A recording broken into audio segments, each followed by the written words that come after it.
Buenas tardes. Hola, buenas tardes. Buenas tardes a todos. Bienvenidos otra vez a nuestra tercera clase. Hoy,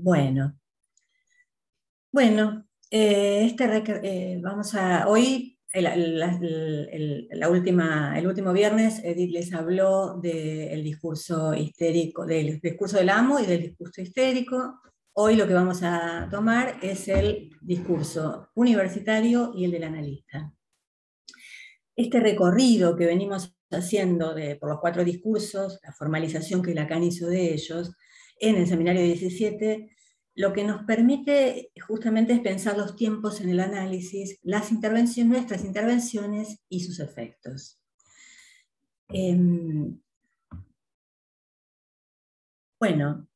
Vamos a hacer un breve... En principio, una cosa que quería ya aclarar de entrada, la idea es que cuando termine de traer la clase que preparé, abrir los micrófonos para que haya una conversación. Digo, si tienen ganas pueden poner las preguntas en el chat, pero si las reservan para después que conversemos va a ser bastante más interesante.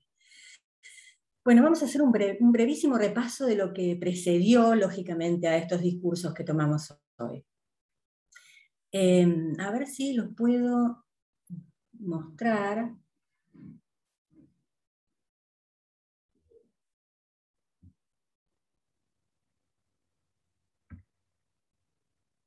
A ver, bueno, ahí están, ¿no? ¿Se ven?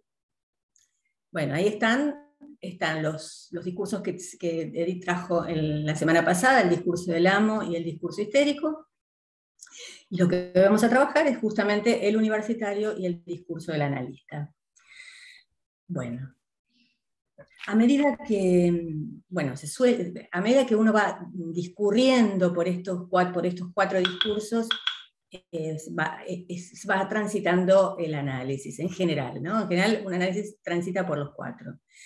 Voy a sacar la... ¿Sí?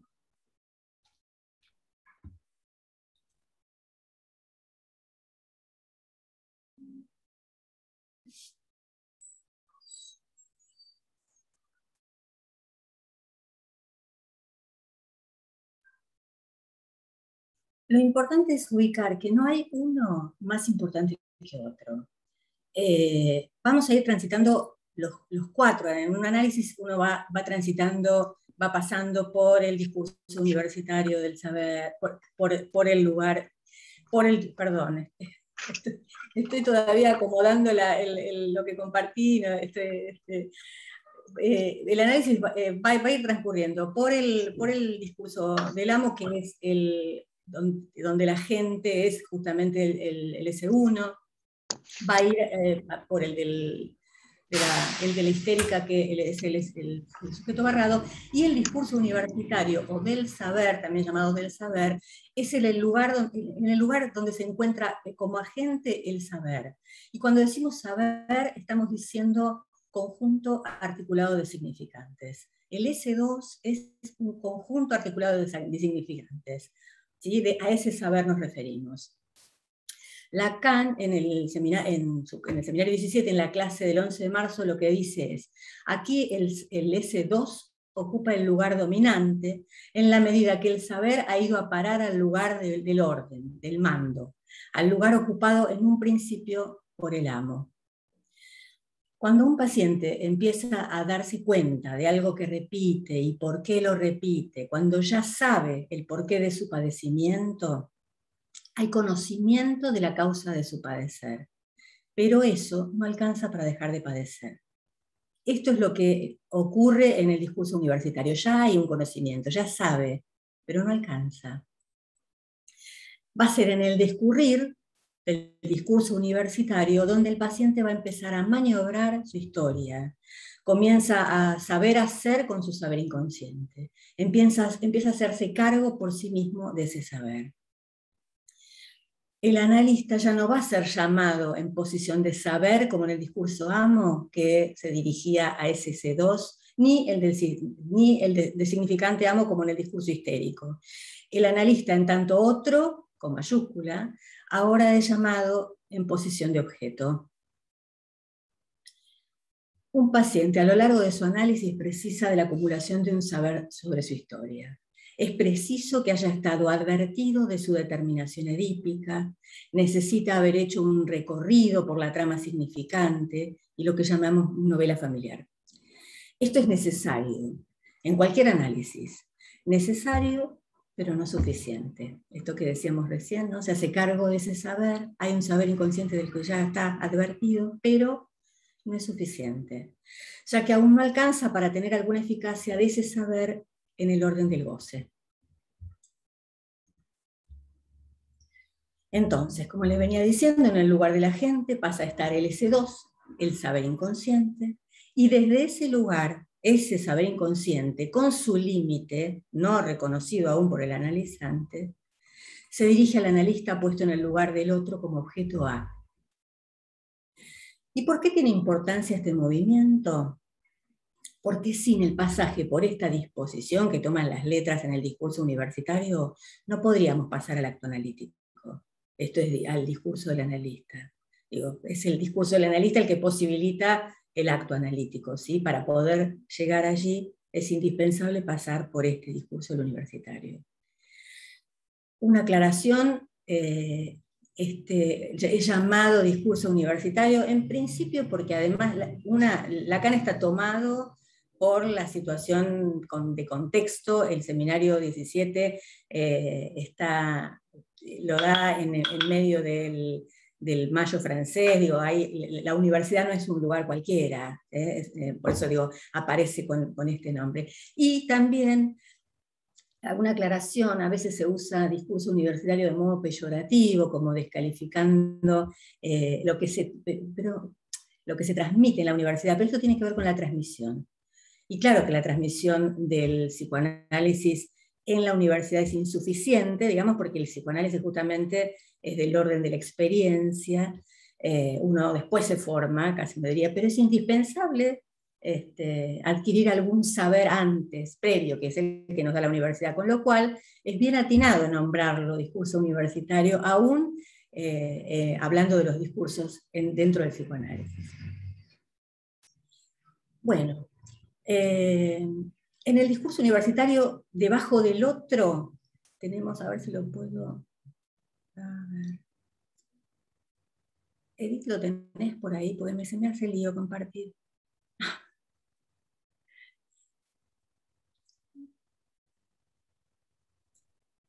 Perdón, estaba silenciada. Me fijo si lo puedo compartir. A ver, estoy acá.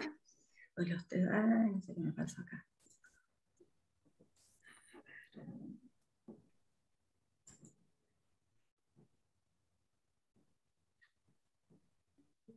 Bueno, ¿se ve? No se ve, ¿no? No. No, bueno, pero espera, a ver.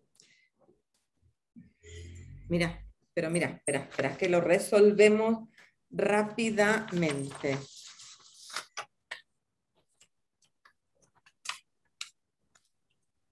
Yo lo muestro y vos lo decís. ¿Ahí se ve?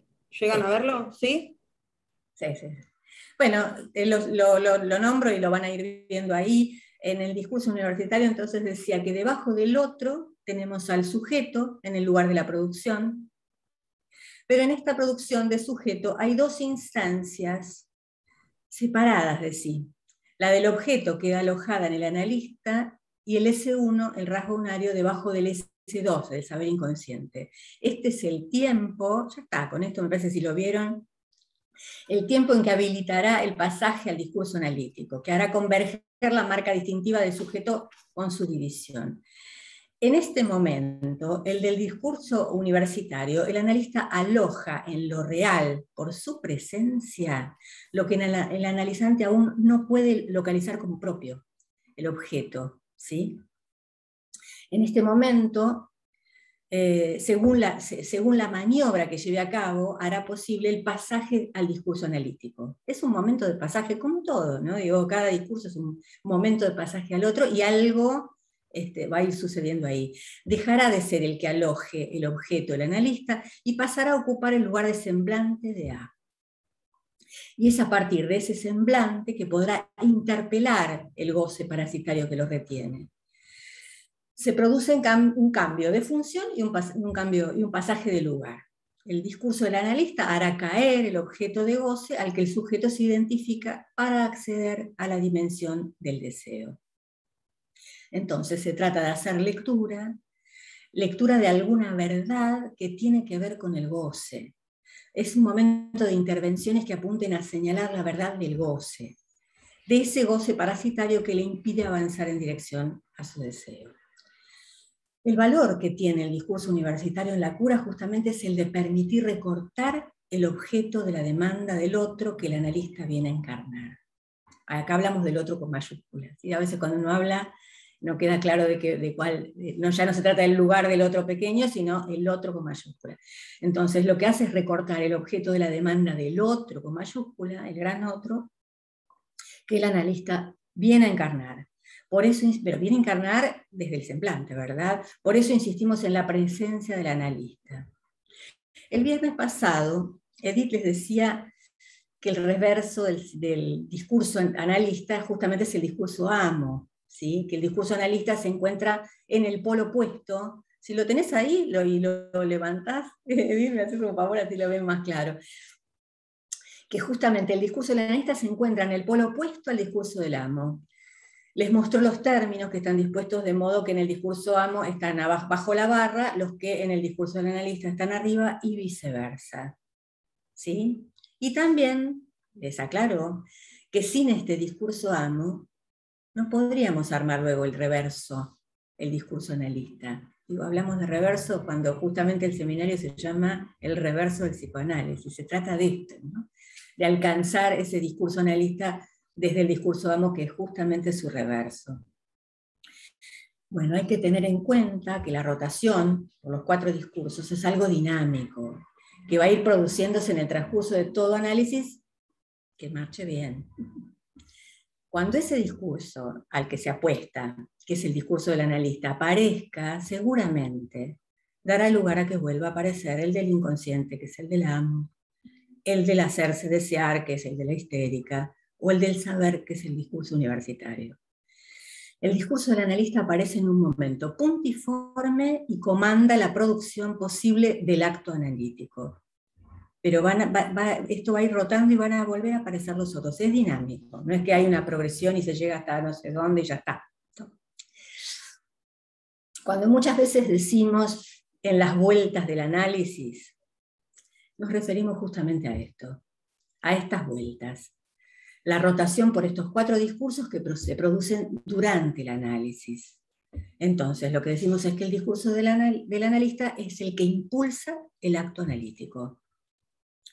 Un breve ejemplo clínico, porque esto es lo que más aclara. Una paciente que llega a análisis, como la mayoría de las veces llegan los pacientes, con algo que no marcha.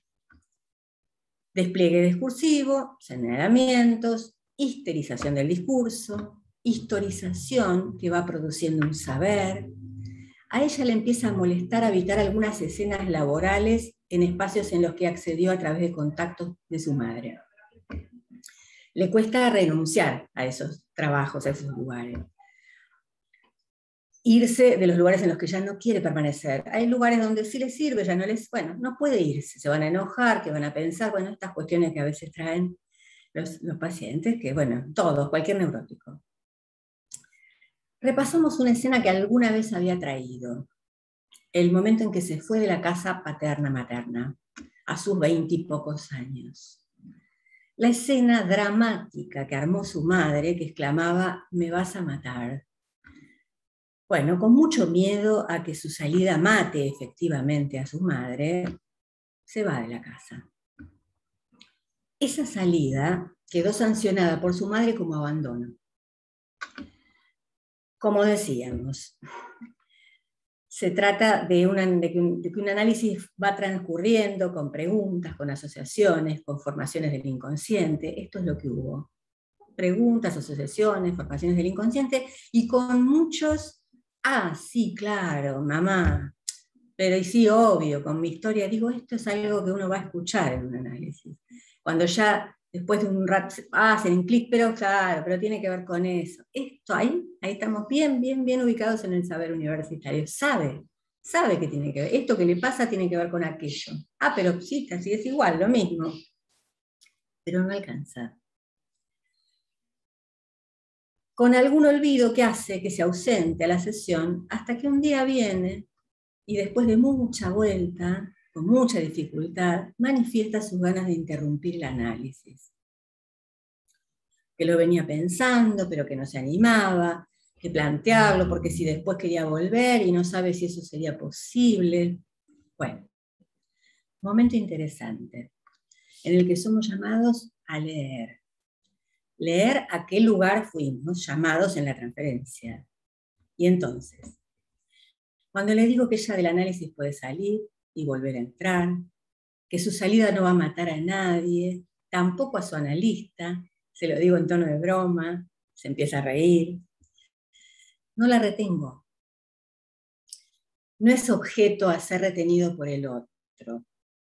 Acordamos tener otra sesión para retomar esto y cerrar lo recorrido hasta allí, y a la semana siguiente vuelve y lo primero que me dice es que esa sesión le alivió. Que saber que podía irse y volver si lo deseaba la tranquilizó, y que en realidad ya no tenía ganas de interrumpir. El análisis prosiguió, años, muchos, sin interrupción, rotando varias veces por los 4 discursos, produciendo movimientos interesantes. Bueno, este es un ejemplo de cómo un analista es tomado en ese lugar, invitado, y no, digo, porque ¿qué podría haber pasado? Digo, si no le hubiera leído que aquella escena de su ida de su casa tuvo las características que tuvo y además, bueno, todas las consecuencias que tuvo en todas las decisiones que ella no podía tomar cuando tenía que irse de los lugares donde quería irse. Si rápidamente hubiera sancionado, quiere interrumpir resistencia. Digo, esto pasa. ¿Cuántos analistas no dejan irse a los pacientes? Porque eso es resistencia. Y ahí hubiera equivocado, feo. Hubiera quedado en la misma situación, retenida, con muchas más ganas de irse que nunca, y poca eficacia. Era dejar pasar una oportunidad. Entonces, en el discurso del analista, Lacan coloca en el lugar de la gente ese que pone en movimiento el discurso al objeto A, ni más ni menos, que justamente es eso de lo real, que no se deja gobernar, ni educar, ni analizar sin resto. ¿Sí? Habíamos hablado de los imposibles, y de lo que se trata en los imposibles es que justamente no se logran los objetivos en forma absoluta, en términos absolutos. Bueno, en esa combinatoria el analista ocupa el lugar de la gente, de A minúscula, en tanto que semblante. Habíamos dicho hace un rato, ¿no? Que lo que se hace, lo que hay es semblante de objeto A. ¿Qué semblante? Porque por ahí no está claro. Bueno, el semblante es una cubierta imaginaria de un pedazo de real bordeado por lo simbólico. Y decimos pedazo de real porque lo real no puede ser cubierto con la palabra o con la imagen totalmente, sabemos que es así. Entonces es esto, ¿sí? Es una cubierta imaginaria de ese pedazo de real. Lacan en el seminario siguiente a los 4 discursos, el 18, que llamó de un discurso que no fuera de semblante, lo que nos dice es que no hay un discurso que no lo sea. Es el discurso el que engendra el semblante. No hay ningún discurso que no cree un semblante. No hay chance para los hablantes de relacionarnos con lo real sin la mediación ni de lo imaginario ni de lo simbólico. Es la única manera que tenemos de acceder a algo de lo real. En el discurso del analista, entonces, ocupa el lugar de la gente este semblante, que es una suerte de señuelo que llama al deseo para efectuar una lectura. Cuando el analista se coloca en posición de semblante de A, lo hace para leer. El A como agente entonces propicia que el sujeto encuentre un saber sobre su deseo. Ese uno es la producción significante a la cual el sujeto estaba alienado sin saberlo.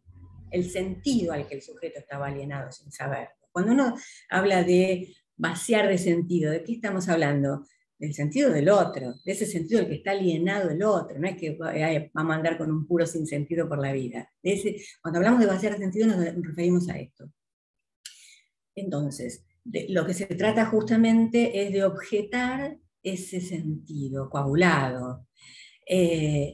Fíjense qué interesante, porque el analista ocupa un lugar de objeto y uno diría objeta el sentido, objeta todo sentido que tenga que ver con, es el que está alienado el paciente, el analizante en ese momento.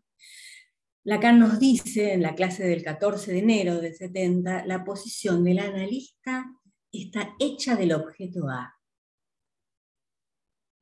Esto digo, ahí lo dice, bien clarito, está hecha del objeto A, por eso estamos ahí objetando.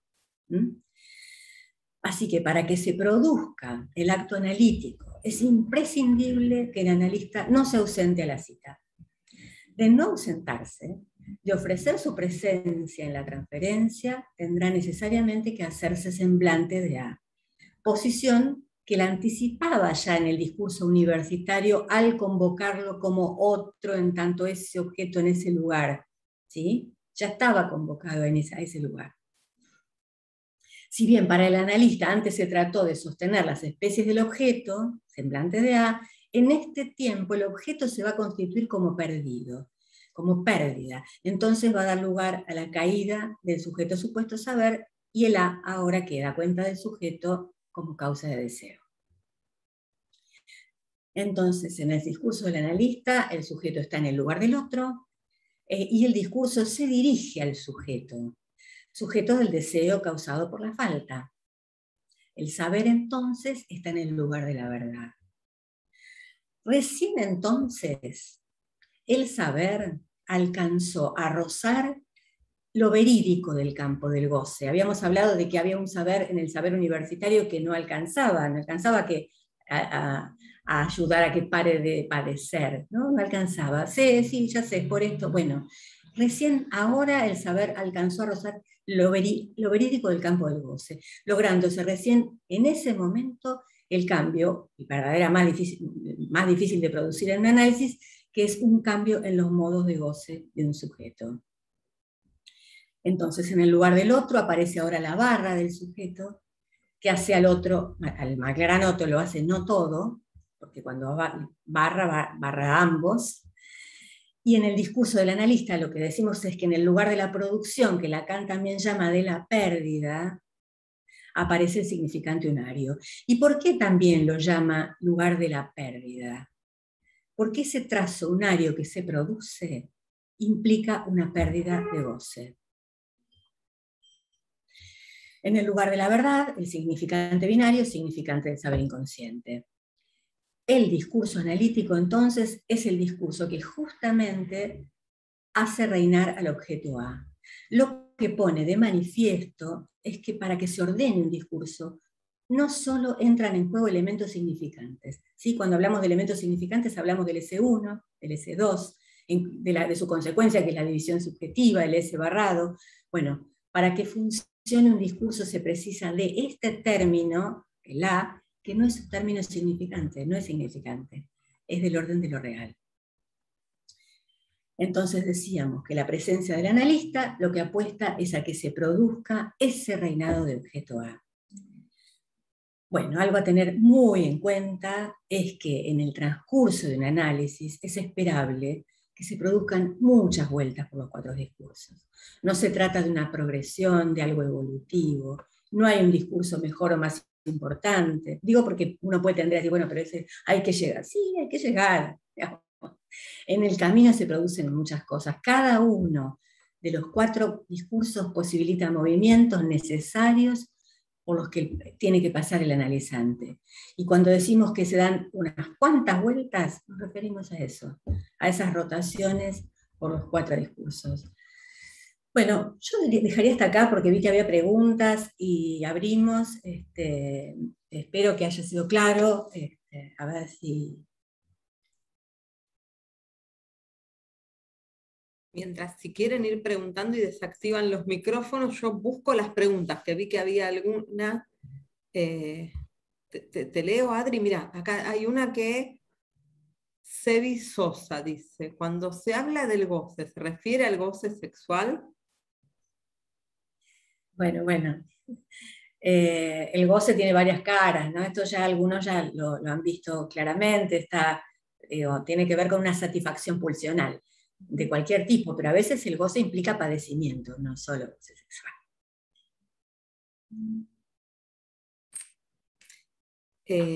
Mónica Méndez dice, el orden del goce, es una pregunta, el orden del goce como el orden de la pulsión, yo no entiendo qué es, ¿vos sí?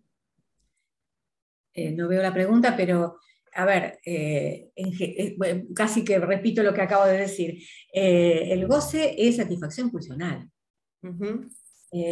Así que sí, estamos en ese territorio. Porque además cuando hablamos de objeto, también los objetos son objetos de la pulsión.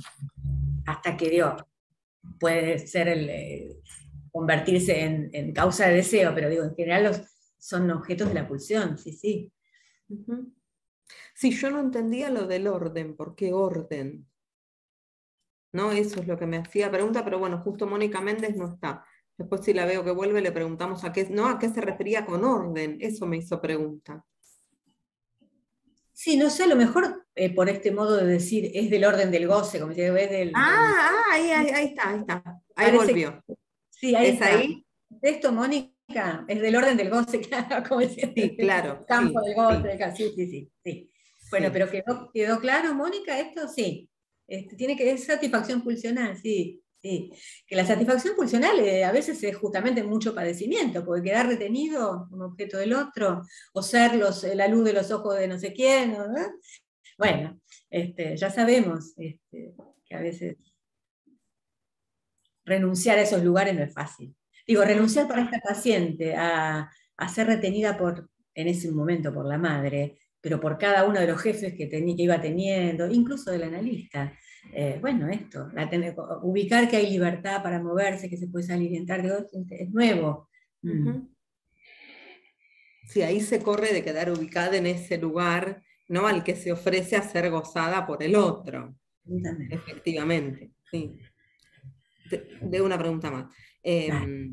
Cuando dice la pregunta Mariela Graciela Pérez, cuando dicen que el saber está en el lugar de la verdad, se refiere al discurso universitario, pregunta, cuando el analizante reconoce, por qué le pasa lo que le pasa pero no alcanza? Eso es toda la pregunta, ¿sí? Eh, ¿La entendiste o querés que te la lea de vuelta, Me Adri? parece que sí, sí, efectivamente, cuando el analizante entiende todo lo que le pasa, Sí, sabe sí. lo que es este famoso de, bueno, yo hago esto porque cuando era chiquito tal cosa, yo hago esto porque está todo clarísimo, pero eso no alcanza.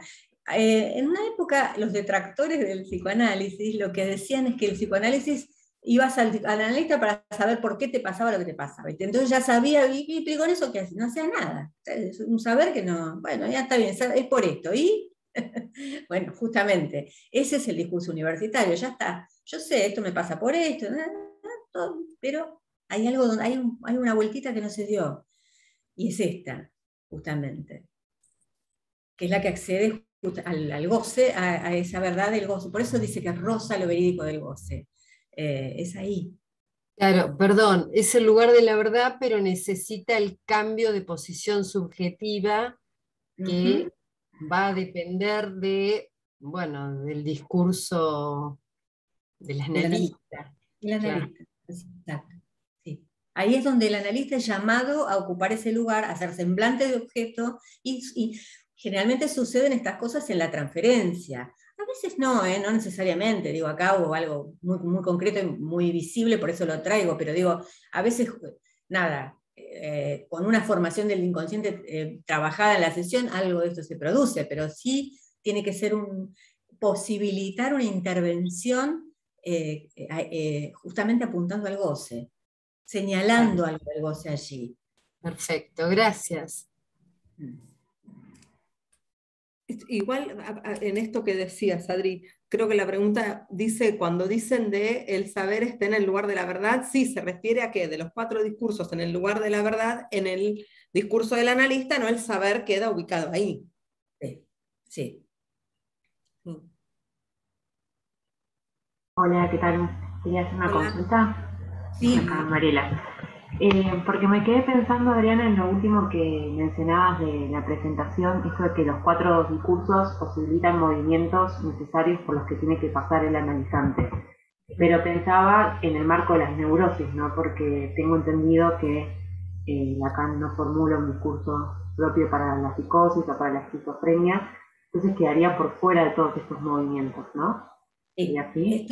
sí, efectivamente, mira, es algo que había que aclarar, me parece que alguien ya lo vi, me había quedado una pregunta y nos fuimos la vez pasada. Sí, estamos hablando de la neurosis. Cuando hablamos de discursos, hablamos de neurosis, no es posible, la psicosis no, digo, justamente no hay discurso en la psicosis, por eso esto es siempre en el campo de la neurosis, aún en neurosis grave, pero en neurosis, sí. O sea que en la psicosis se podrán pensar quizás otros movimientos, pero no todo esto que veníamos hablando. No, eso sí. Gracias. Sí, porque en líneas generales ustedes piensen que venimos insistiendo en que el discurso hace lazo social, ¿no? Digo, vieron que en los discursos ubicamos el lugar del otro y del otro con minúscula, del otro con semejante, invita a ese lazo social, que claramente no se da en la psicosis no hay discurso, hay lenguaje, ¿sí? Los psicóticos hablan como las máquinas, no sé, el ascensor de mi consultorio cuando llego me dice bienvenida, pero no se ordena en discurso, digo, le habla a cualquiera que se sube, así uno mande un paquete en el ascensor. Claro, digo, es en este punto de los discursos hacen el lazo social, sí permiten el lazo social, en ese sentido es en la neurosis. Sí, además fíjense que justamente uno de los discursos a atravesar, digo, por tomar algo, es el de la histérica, que es, digamos, paradigmático de la neurosis. La división subjetiva es paradigmática de la neurosis. ¿Mm? No está el inconsciente bajo la barra como en la psicosis, con lo cual no hay manera. ¿Puedo hacer una pregunta? Sí, Que sí. por ahí no tiene que ver con los 4 discursos, pero que estuvieron hablando de psicosis y de lenguaje, o si es lenguaje, si es discurso. Se me presenta una pregunta que es, por favor, es muy básica, pero se me presentó. ¿Los psicóticos sueñan? Porque yo no tengo ni idea con los psicóticos, no, nunca trabajé con psicóticos. ¿El psicótico sueña? ¿Tiene sueños? ¿Los cuenta? ¿Los puede contar? Porque se supone que son formaciones del inconsciente, que hay represión, que ha habido una represión, por eso viene aquello que insiste en hacerse consciente. Bien. Pero en el psicótico no hay represión, hay forclusión en todo caso. ¿Puede armar un sueño o son pesadillas? Yo no recuerdo que me hayan contado sueños. Los pocos, no atendí mucho psicosis, no es algo a lo que me haya dedicado. No recuerdo que me hayan contado sueños. No sé. Yo por lo menos lo que he escuchado generalmente están del orden de la pesadilla, que se le caen los dientes, de ese tipo de cosas he escuchado, que se le habían cortado los dedos, que se miraba la mano y no era de ella, los dientes que se le caían, el ojo que... Claro. Este tipo de... Claro, con el cuerpo fragmentado. Tiene que ver con el cuerpo fragmentado. Sí, podríamos decir. Que además debe ser difícil también, porque como a veces, porque está la alucinación también en la psicosis, entonces tampoco sabemos muy bien si se trata de sueño, si se trata de una alucinación. Yo estaba hablando de pacientes no desencadenados, ¿no? Digamos, Claro. donde, digamos, sí, porque es los desencadenados sí que no me han traído sueños, es cierto. Ajá. Bueno, los otros gracias. traen como pesadillas, me parece. Claro. Hago una pregunta ya que estaba acá. El discurso del amo está como en relación con, digamos, viene el sujeto viene tomado por el discurso del amo, pero es el nombre del padre en realidad, digamos, tomado por esos nombres como es llamado, digamos, ¿no? Hasta que puede circular por los discursos y ir haciéndose un nombre, sería. Ir haciéndose de un nombre. Sí, en el discurso amo, el S1 también es el significante del nombre del padre, ese que pone nombre. Yo no se los nombré de esa manera para no confundirlos en esta clase, pero sí lo vamos a pensar desde ahí en la próxima para pensar el discurso capitalista. Pero sí, es... Justo se me ocurrió con esto cuando hablaba de la psicosis y bueno, entonces si ubicamos y hablamos de la forclusión, o sea, o de la dificultad de este nombre del padre, es un nombre, no puede haber un discurso como lo que vos decías, ¿no? Digamos, en el psicótico. No. Digo, está en el lenguaje, pero no puede formarse esto de el movimiento de los 4 discursos. Claro. Sí, ahí te entendí, sí. Sí, pero estuvo bien, no, le quería decir esto a María, digo, me parece que estuvo bien la pregunta, ¿no? A mí me parece que uno con los años y en tanto más estudia, más ajusta estas cuestiones, claro, que son muy básicas y que son las que aparecen con la pregunta, sí, que me Y parece además que a veces como está que te da bien. vergüenza preguntar, decir, No, no. ¿cómo se te ocurre preguntar esto? Y bueno, sí, la verdad que se me ocurre. Qué bueno, qué bueno. Claro. Bueno, pero yo trabajo por ahí con niños y con psicosis en la infancia y también yo me pregunto, cuando ellos cuentan un sueño o una imagen, ¿no? Que ellos me cuentan, que los trae, y yo me pregunto a veces si no es del orden de la alucinación, ¿no? O entonces me pregunto, ¿viste esto también? Que esto tiene que ver con lo que vos decías, ¿sueña, no sueña, delirio a partir de cuándo? Sí, sí. Se hace un interrogante importante. Que me parece que están bien las preguntas, ¿no? Y son para pensar en la estructura que si pensamos la psicosis no la pensamos únicamente por si hay alucinación o delirio, porque muchas veces hay alucinación en la neurosis, ¿no? Digo, esta alucinación que tenía con esto de que se le cortaba el dedo, el hombre de los lobos, era un neurótico, Freud no tuvo duda de que era un neurótico, y aparece alucinación, ¿no? En esto de se angustian a veces los psicóticos. Eso no quiere decir que por más que nosotros sepamos que la angustia es angustia de castración, sean neuróticos. Son psicóticos que pueden angustiarse, ¿sí? Como hay neuróticos que pueden alucinar en algún momento específico, puntual. Claro, sí. Sigo con las preguntas, ¿sí? De las que están en el chat. Sí. Sebi Sosa pregunta, ¿a qué se refiere cuando se habla del discurso del analista? A mí me hace pensar en lo que te dice el psicoanalista cuando le contás algo en sesión. No. No. Bueno, tendríamos que volver a hablar del discurso. Es uno de los movimientos que se producen, pero estamos siempre más hablando en función de lo que va pasando, los movimientos subjetivos del analizante que del analista. El analista está ahí, cumple una función en función de ese sujeto. Hay un solo sujeto y es el analizante, ¿no? El sujeto del inconsciente, claro. Sí, y que además en esto, a mí me parece importante, en esta pregunta, me parece importante recalcar algo que vos trajiste, Adri, del discurso universitario. Muchas veces, ¿Qué onda? María, ¿se te escucha? Sí, perdón. No, ahí está.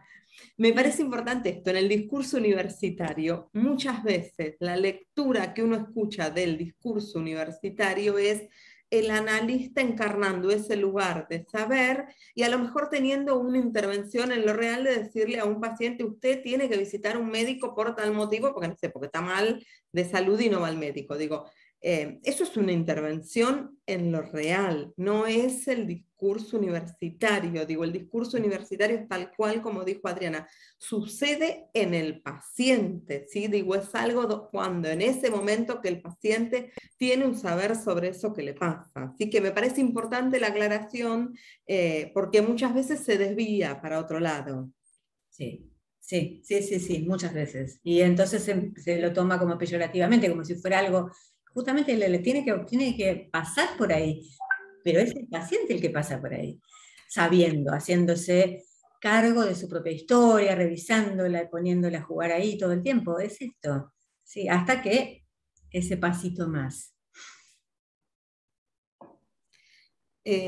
Bueno, acá alguien aclara que los psicóticos sí sueñan. Hay una pregunta que dice, ¿los simpatizantes de la psicología del yo qué discurso encarnarían? No, la verdad es que los discursos es para pensar los tiempos de un análisis. Es para pensar, no sé, Adri, digo, vuelvo a pensar lo mismo, no es que en los discursos trabajamos un movimiento del analista, es el movimiento del paciente, ¿sí? El que aparece en los discursos. Totalmente. Sí, sí, lo que más ¿Puedo nos interesa preguntar algo que por ahí sirve para lo que están hablando? a ver, Vos dijiste, son los tiempos de un análisis. ¿Son los tiempos, los discursos o son momentos? Son momentos, Porque yo perdón. entendería que en Sí. algún momento podés llegar al discurso del analista y volver al discurso amo, es verdad, o como que son contingentes los regresos a los discursos y que pueden producirse a lo largo de todo un análisis, ¿no? sí. Quiero entender eso, si es Sí, sí, sí, así. sí, es verdad, es cierto, es mucho más ajustado decir son momentos, es verdad que son momentos, porque efectivamente pueden volver a atravesar esos momentos, sí, sí, sí, efectivamente. Exactamente, porque no es, pasaste el discurso amo y no volvés nunca más. No, no, tal cual, es verdad, es mucho más ajustada, sí, te agradezco. Sí, efectivamente. Yo también lo entendía por este lado que ustedes comentaban, ¿no? Bueno, lo que dispara este movimiento, ¿no? Por los discursos, tiene que ver primero con el discurso amo, ¿no? Que en el lugar de la gente están esos significantes como coagulados para el paciente, ¿no? En este caso, que precisamente por eso decía, ¿no? Los discursos tienen que ver con los pasajes que va haciendo el paciente, no el analista. Entonces, no sé, por lo menos como yo lo había entendido, bueno, si estamos trabajando cierto significante puesto por el otro, ¿no? Con mayúscula, el sujeto coagulado, ¿no? Tenemos que llegar a producir este discurso del analista para que eso se desconsista, ¿no? Para que, bueno, precisamente, como decían, pasar de este significante amo al lugar del a, ¿no? Como vaciar de sentido. Entonces entiendo que, bueno, en el análisis va a haber muchos, no sé, sentidos puestos al sujeto que tienen que ir cayendo para que precisamente, ¿no? El analizante haga, bueno, su propia identificación, ¿no? Con sí mismo, por así decirlo. Entonces me imagino que por eso estos pasajes y estas vueltas, ¿no? En un análisis por los 4 discursos, porque es necesario hacer todo este pasaje para que esto caiga, si no, no hay forma. ¿No? Por eso a veces el paciente se queda repitiendo, no sé, precisamente me quedaba con el discurso del universitario, porque me acordé de muchos pacientes, ¿no? Que a veces están dando vuelta con eso de, sí, ya sé, sí, ya sé, sí, ya sé, bueno, pero nos falta esa vueltita, ¿no? Con saber no alcance, la cara que ponen cuando, bueno, sí, ya sabes, pero ahora nos falta algo más, ¿no? Y la cara que ponen como, pero sí, ya sé, y es muy, bueno, se me hace significativo, ¿no? No es sin saber, digo, es imprescindible que algo de esto vayan sabiendo, que se vayan aprendiendo de algo de esto, pero no es solo eso, claro, tal cual. Gracias. A ver, acá hay una pregunta que yo no entiendo la pregunta. A ver. Dice, el S1 es marca la que semantiza. Yo no sé qué quiere decir semantiza, no sé a qué se refiere. Y después dice, se semantiza según el sujeto se haga entrar en el campo del lenguaje. Carlos Schubert, Carlos, si estás ahí, si querés abrir el micrófono para decirnos, porque no te entiendo. Estoy hablando de la significación, digamos, ¿no? Donde habla de lo semántico.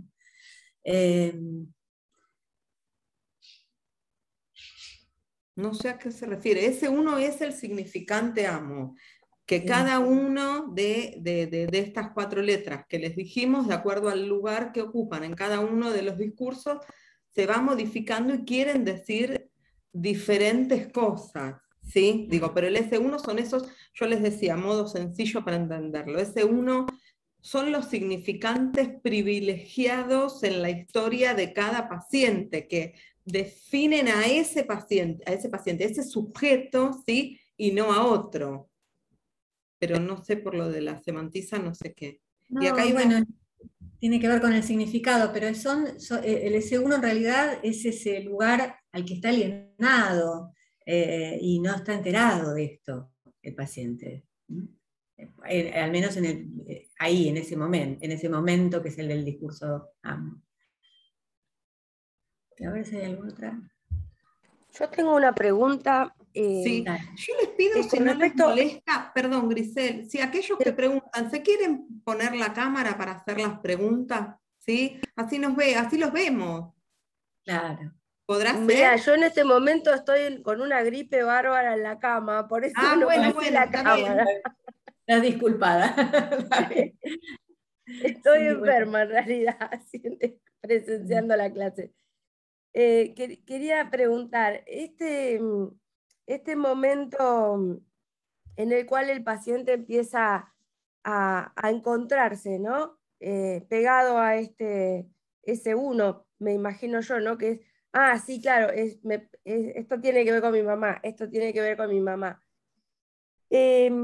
Para hacer esta rotación en el discurso, ¿tiene que haber ahí un movimiento del analista o es una cuestión del inconsciente del paciente que lo coloca a uno en el lugar de objeto? Digo, ¿qué debería hacer uno para poder llegar como analista, para poder llegar a ese lugar de objeto? O se encuentra uno, bueno, puesto ahí y cuando tiene suerte se descubre puesto ahí y maniobra. Es que es esto cuando lo que tiene suerte y experiencia, digo, ¿no? Cuando a veces te das cuenta después. Sí, es poder leer. Sí, no es que uno haga algo para que se produzca, es estar atento. A veces pasa, a veces no. Digo, acá, bueno, en el caso que traje, me recordó la escena aquella donde ella se va de su casa, que además la habíamos visto y ella la había podido asociar ya incluso a estas dificultades para renunciar. Y todo, el saber universitario estaba, el discurso universitario ya estaba. Tuvo que ocurrir algo y atenta a eso, bueno, poder maniobrar ahí.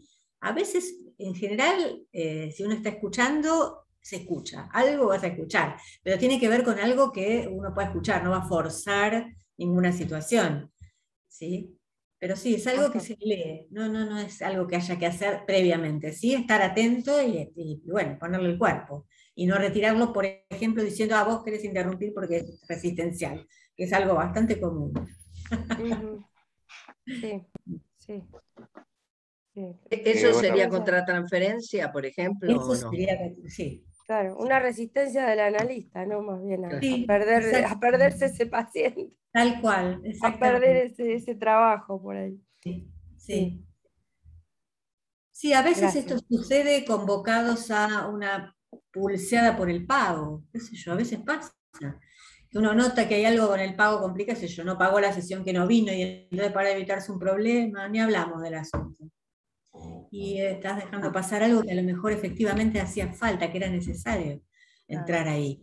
Yo me quedé pensando, Adriana, que si le hubieras dicho que no, la que resistía eras vos. Claro, tal cual.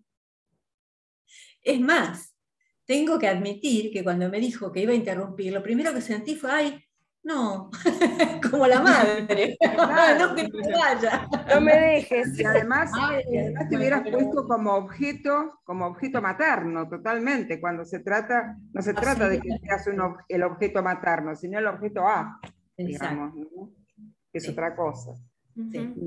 Perdón, ahí reapareció mucho Carlos Schubert, que levantó la mano. Sí, ya lo vi, Adriana, ahora le hacemos lugar.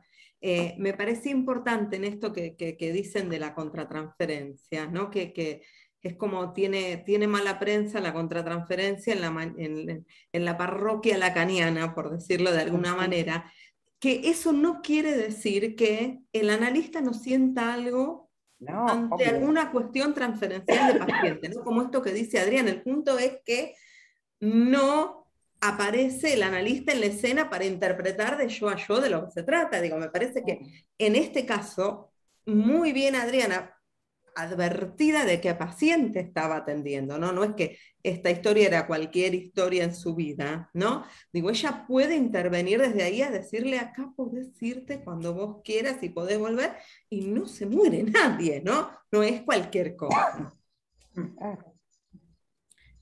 Carlos Schubert quiere preguntar, que levantó la mano. Carlos, sí. Sí, ¿qué tal? Buenas tardes. Sí, un poco iba por ahí orientada la pregunta.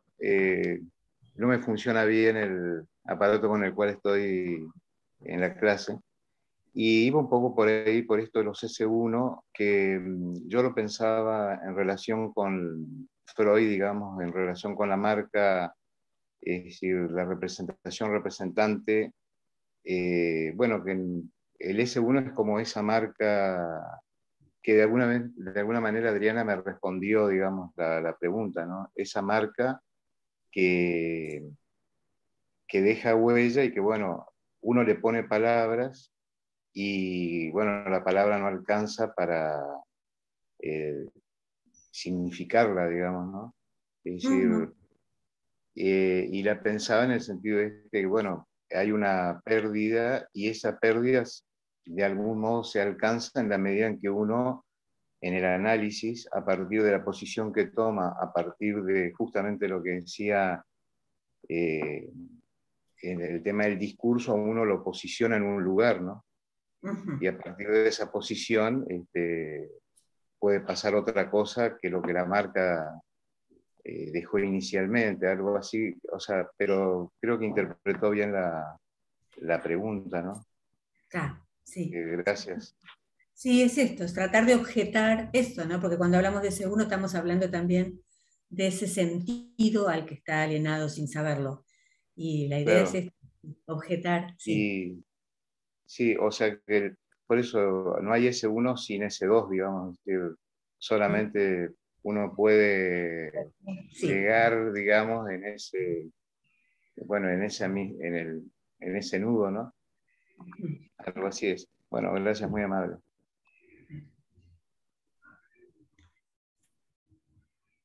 ¿Hay alguna más? Les hago otra pregunta.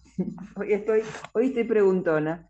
Bueno, estos famosos S1, que serían los significantes prevalentes en la historia de un sujeto, ¿qué relación tienen con las idealizaciones?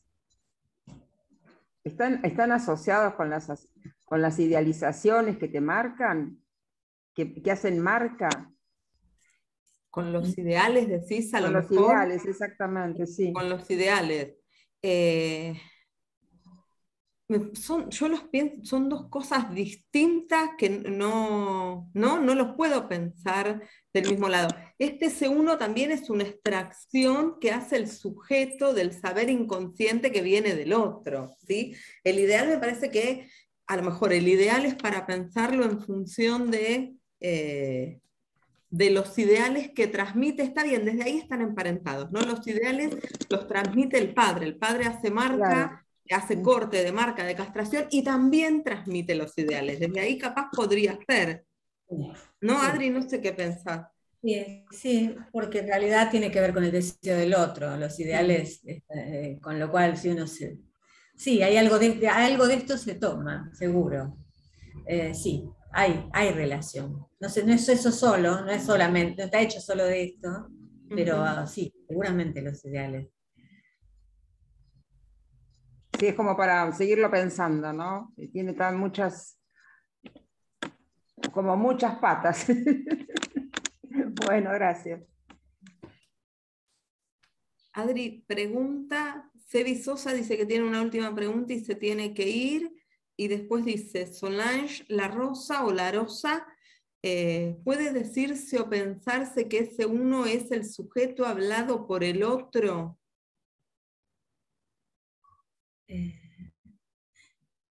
Bueno, se constituye en el campo del otro, con lo cual sí, es hablado. El S1 es hablado porque justamente está alienado al sentido del otro. Así que sí, efectivamente.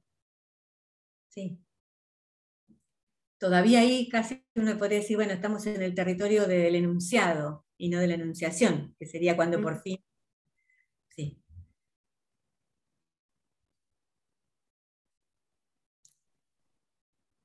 No, bueno, ahí se disocia. Pregunta qué sería el deseo del analista. Bueno, eso ya es para otro seminario, ¿no? Pero que el paciente cambie algo de su persona. No. A ver, el deseo del analista es una función, no tiene que ver con los deseos de la persona del analista. No tiene que ver con eso. No. Justamente, a los analistas a veces podemos querer algo para los pacientes, pero eso tiene que estar absolutamente en abstinencia, no puede entrar en un análisis, para nada. ¿Quién es el analista para desear que, veamos, salvo desear que el análisis prosiga? Esto. ¿Hay alguna pregunta más? No sé si... Yo no vi más preguntas. No sé si hay alguien. Perdón, una pregunta. Sí. Última pregunta que hago. Esto de que los discursos van cambiando, ¿no? En el análisis, pensaba si en el momento, por ejemplo, en el pasaje que hace de consultante a analizante, o cuando se pasa las entrevistas preliminares a un análisis propiamente dicho, si tiene que ver ya más con una posición del discurso amo, por ejemplo, o no necesariamente. No necesariamente, en general en los inicios va a aparecer en los inicios el discurso amo, no va a aparecer de entrada un discurso, o sea, la verdad es que también es relativo, porque a veces alguien viene de otros análisis y también puede venir en posición con discurso universitario, yo ya sé esto, yo ya sé. Y mucho en este caso, más que propiciando que llegar a pasar al discurso del analista, más bien al servicio de la resistencia. Esto puede estar también. Pero sí, no necesariamente, depende, es caso por caso también esto. Cómo llega alguien a un análisis también es caso por caso. Pero sí, a lo mejor, mira, en esto, para agregar a esto que dice Adriana, sí, Lacan lo llama, al discurso amo lo llama discurso del inconsciente, por eso el S1 en relación al S2 produce está mal dicho, pero ahí es donde se producen las formaciones del inconsciente. Al discurso histérico es al que llama el discurso analizante en ese sentido, donde es de lo que se trata, de producir ese pasaje de, a partir de las entrevistas preliminares, que aparezca una pregunta sobre el sujeto, ¿no? Digo, a lo mejor lo podemos pensar más rigurosamente desde ahí, pero si ustedes quieren, sí, no sé, a lo mejor para hacerlo bastante sencillo, que son momentos, y agradezco a la colega que hizo la corrección, que no son tiempos, que está muy bien, que son momentos por los que se pasa en la dirección de la cura, ¿sí? Son diferentes momentos. También puede pasar en una sesión, ¿no? Que alguien esté hablando y diga, ay, yo no sé por qué me pasan siempre estas cosas. Discurso histérico, sí, ya sé, porque en realidad tal cosa. Discurso universitario, digo, para que, no sé, se los digo así sencillo, para que los destronemos de ese lugar a lo mejor, ¿no? Y pensar que esto es algo que ocurre en el transcurso de un análisis, que son cosas que vamos escuchando en los análisis que conducimos, para hacerlo como más ameno, si quieren. Sí. Yo pensaba que otra cosa, que ese ya sé del paciente a veces no tiene que ver con un discurso universitario. No Esa siempre. vuelta en el ya sé, a lo mejor tiene que ver con esa no querer producir el saber, ¿no? Y no con el discurso universitario de tener un saber sabido y de no saber para dónde agarrar, digámoslo así, de forma coloquial, sino de que no hace pregunta, el saber ese que no hace pregunta real, que es como más un discurso amo que un discurso universitario, me parece a mí. Sí, bueno, cuando no hace preguntas es más del orden de la certeza y es más inconmovible, ahí hay algo más refractario, es más difícil trabajar ahí. Sí. Sí, en ese caso ya no estaríamos hablando de un discurso universitario, que es algo que habilita o que posibilita. Sí, que Adriana me parece que ¿no? Lo deja claro con el caso, ¿no? Digo, cuando aparece esto, sí ya sé por qué me pasa. Es efectivamente cuando uno sabe por qué le pasa lo que le pasa y todavía no se puede producir una modificación en la economía de goce. De eso es de lo que estamos hablando. Sí. Hay otra pregunta nuevamente por el deseo del analista, que me parece que en otro momento hablaremos del deseo del analista. Bueno, vamos a tener que hacer un seminario sobre el deseo del analista. Claro. No, Sí. perdón, lo había puesto yo, que me parece, Ajá. por lo que he escuchado en otros seminarios, que el deseo del analista es apuntar a que ese sujeto de goce se convierta en un sujeto deseante. Absolutamente. Sí. Eso quise poner. Lo que pasa es que me equivoqué y lo escribí mal. Perdón. No la vi la pregunta, pero está No, bien. puse sujeto desante. Quise escribir rápido y lo escribí mal. No, eso lo entendía, pero sí. Es así, ¿no es cierto? Sí, Sí. sí, sí. En definitiva es lo que es para lo que está el psicoanálisis, ¿no? Para sacar al sujeto de ese goce que lo tiene retenido y el goce parasitario y que sea un sujeto de deseo, que se pueda. Claro, esa sería la función del analista, tratar de lograr eso. Exacto. Por eso el deseo del analista es una función. Sí. Exacto. Una pregunta. Pensando en los distintos momentos, ¿no? Del análisis y desde la atención virtual que se está todavía implementando, ¿hasta qué punto se puede seguir avanzando desde lo virtual? Bueno, es interesante la pregunta y yo creo que hay muchas preguntas que vamos a poder respondernos con el tiempo de esta virtualidad que ya lleva bastante tiempo, pero la realidad es que los análisis prosiguen y prosiguen bien. Cuando hablamos de presencia, es verdad, los cuerpos no están. Está a veces la imagen y a veces solamente la voz, cuando es por teléfono. Pero la presencia pasa por otro lado. Presencia es esto, bueno, ofrecerse en el lugar que ese analizante en ese momento está llamando, convocando. No necesariamente la presencia tiene que ser. Me parece que con el tiempo nos va a decir qué pasó con estos análisis que lo siguieron en forma virtual, pero uno escucha muy claro, bien. Porque está esta frase de Freud, ¿no? Que nada se juega en ausencia, entonces es como que empieza a decir, bueno, hasta dónde se podrá avanzar, se puede establecer transferencias, porque la transferencia se establece, se logra. Eso sí. Sí, absolutamente, sí. Yo, pacientes que empezaron en pandemia, que no nos vimos nunca personalmente, y yo siento, o sea, avanzan, funcionan, marchan esos análisis. En algunos casos, uno hace el pasaje a diván y entonces, bueno, a partir de ahora vamos a estar sin cámara porque podría estar, y reemplazamos el diván por una sesión sin cámara. Y funciona, marchan. Sí. Así que, sí. A ver, me parece que creo que todos estamos atendiendo a través de las cámaras porque estamos en una pandemia, ¿no? Digo, en 2019, si un paciente me llamaba por teléfono y decía, ¿sabes qué? Como me queda lejos, mejor al consultorio no voy, de ninguna manera. Digo, esto es un modo que encontramos todos para sostener los análisis que conducimos en pandemia. Que sí se pueden hacer y que se puede hacer muchas cosas y se instala la transferencia, así como dice Adriana, y podemos pasar los pacientes a diván. Sí es verdad que hay algo del objeto, de la pulsión, que no termina de entrar si no aparece algo del orden del cuerpo, ¿no? Esto que a mí siempre me pareció muy importante y muy ajustado de Freud. ¿Se acuerdan en el caso Dora? Dora estaba haciendo el diván y en una sesión estaba jugando con un monederito que abría y cerraba y metía el dedo. Digo, Freud leyó ahí algo en la economía de goce en el cuerpo, ¿sí? Que claramente eso, si los pacientes hacen lo que hacen y nosotros no lo vemos porque están sin cámara, no nos enteramos. Pero bueno, a ver, a futuro, a posteriori nos plantearemos. Sí. Y yo creo que esto va a ser bueno pensarnos en este tiempo cuando haya transcurrido, sí. Sí. Yo quería agregar a lo que dice Paola, con quien comparto un curso todos los martes junto a Graciela.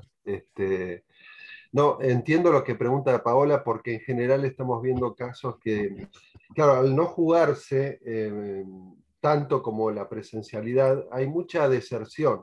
Hay mucho paciente que empieza y, bueno, mucho plantazo y mucha deserción, ¿no? Entonces, es uno de los problemas que estamos viendo. No sé si, Paola, estás de acuerdo.